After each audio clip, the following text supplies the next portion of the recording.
Praise the Lord. പ്രിയപ്പെട്ടവരെ, പരിശുദ്ധയമ്മ നൽകിയ സന്ദേശം, ജപമാലയെക്കുറിച്ചുള്ള സന്ദേശം ഇപ്രകാരമാണ്. ഈ ലോക മക്കൾ എന്നോടൊപ്പം ചൊല്ലുന്ന ഒരു പ്രാർത്ഥനയാണ് ഈ ജപമാല. ഈ ലോക മക്കൾ എന്നോടൊപ്പം ചൊല്ലുന്ന ഒരു പ്രാർത്ഥനയാണ് ജപമാല. ഈ പ്രാർത്ഥനാ സമയം ഞാൻ നിങ്ങൾക്കായി പ്രാർത്ഥിക്കുന്നു. ഈ പ്രാർത്ഥനാ സമയം ഞാൻ നിങ്ങൾക്കായി പ്രാർത്ഥിക്കുന്നു. പ്രിയപ്പെട്ടവരെ, എന്തൊരാശ്വാസത്തിൻ്റെ ഒരു സ്വർഗീയ ദൂതാണിത്.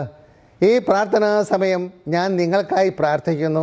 വീണ്ടും അമ്മ പറയുകയാണ്, എൻ്റെ പ്രാർത്ഥന നിങ്ങളുടെ പ്രാർത്ഥനയോട് ചേർത്ത് പിതാവിന് പുത്രനിലൂടെ ഞാൻ സമർപ്പിക്കുന്നു. കണ്ടോ? അപ്പോൾ അത് ഫലപ്രദമായി തീരുകയാണ്.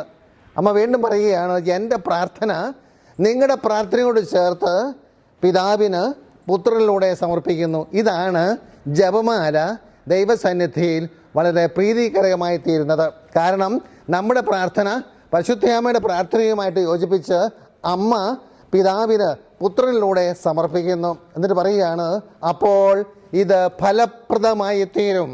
ജപമാല ഫലപ്രദമായി തീരും. പ്രിയപ്പെട്ടവരെ, ഒരിക്കൽ കൂടി അമ്മയുടെ സന്ദേശം കഞ്ചിക്കോട്ട് അമ്മ നൽകിയ ആ മരിയൻ സന്ദേശം നമുക്ക് ഒന്ന് കേൾക്കാം. ഈ ലോക മക്കൾ എന്നോടൊപ്പം ചൊല്ലുന്ന ഒരു പ്രാർത്ഥനയാണ് ജപമാല. ഈ പ്രാർത്ഥനാ സമയം ഞാൻ നിങ്ങൾക്കായി പ്രാർത്ഥിക്കുന്നു. എൻ്റെ പ്രാർത്ഥന നിങ്ങളുടെ പ്രാർത്ഥനയോട് ചേർത്ത് പിതാവിന് പുത്രനിലൂടെ സമർപ്പിക്കുമ്പോൾ അത് ഫലപ്രദമായി തീരും. വീണ്ടും അമ്മ പറയുകയാണ്, എങ്ങനെയാണിത് ഫലപ്രദമായി തീരുന്നത്? സ്വർഗീയ അമ്മയുടെ അപേക്ഷകൾക്ക് ഇല്ല എന്ന് പറയുവാൻ യേശുവിന് കഴിയുകയില്ല. ഈ സ്വർഗീയ അമ്മയുടെ അപേക്ഷകൾക്ക് ഇല്ല എന്ന് പറയുവാൻ യേശുവിന് കഴിയുകയില്ല. അങ്ങനെയാണ് ജപമാല ഫലപ്രദമായി തീരുന്നത്. അതുകൊണ്ടാണ് അമ്മ എടുത്തു പറയുന്നത്, ജപമാല പ്രാർത്ഥന നിങ്ങൾ കൈവിടരുതേ എന്ന്. Praise the Lord.